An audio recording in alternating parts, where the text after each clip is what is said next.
And when did you get diagnosed with being bipolar? when I was, I think it's like kind of fuzzy because like high school is like a little fuzzy for me.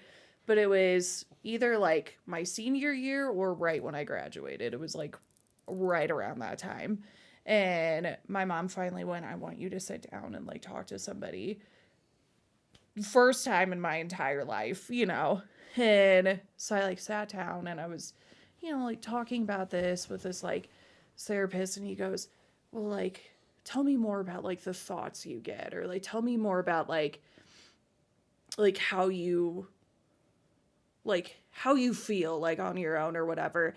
And I just like opened up, you know, and I told him like some of the things, and he was like, well, that kind of sounds like bipolar. And like we got a little more into it, and I was like, no, I don't want that label, you know. And so he was like, well, how do you handle situations where like you're like mad, or like what sets you off? And I was like, nothing really. Sometimes like I'll just like be mad. And he was like, it sounds like either like BPD wasn't really much of a huge thing when he was talking to me about it, but he said it sounds like bipolar. And I was so mad at that because there's such a stigma with people being bipolar that, like, especially at that time of, like, people being bipolar is, like, you assume somebody who's going to just, like, go into a rage and, like... Or start crying out of nowhere. Just, especially at that point, it was more, like, people, like, had a stigma, especially in St. Louis where I was still living, that, like, you were violent, you know?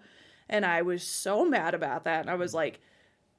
basically said fuck you and then like walked out and was like, I'm not doing this. And then I ended up, when I lived in Arizona, like this was like years later, like probably closer to like 7-8 years later after the initial. So you didn't handle the diagnosis pretty well.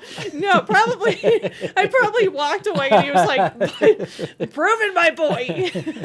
And I'm like, how dare you? And like, so you try to deny it, or like, no, this isn't true. In probably the most bipolar fashion you could ever have. And I think that's what's so funny looking back, because I was like, wow, you really did not handle that one well, Jess.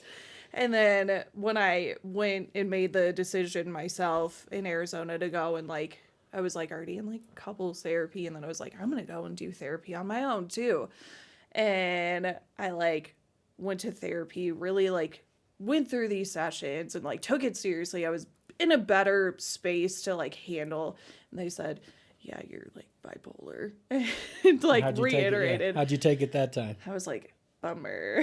I was like, R.I.P. to that one therapist that I screamed This is not at. the first time I've heard this. I was like, I've had years to like cope with this and like kind of like figure out a good mantra for me to get through. And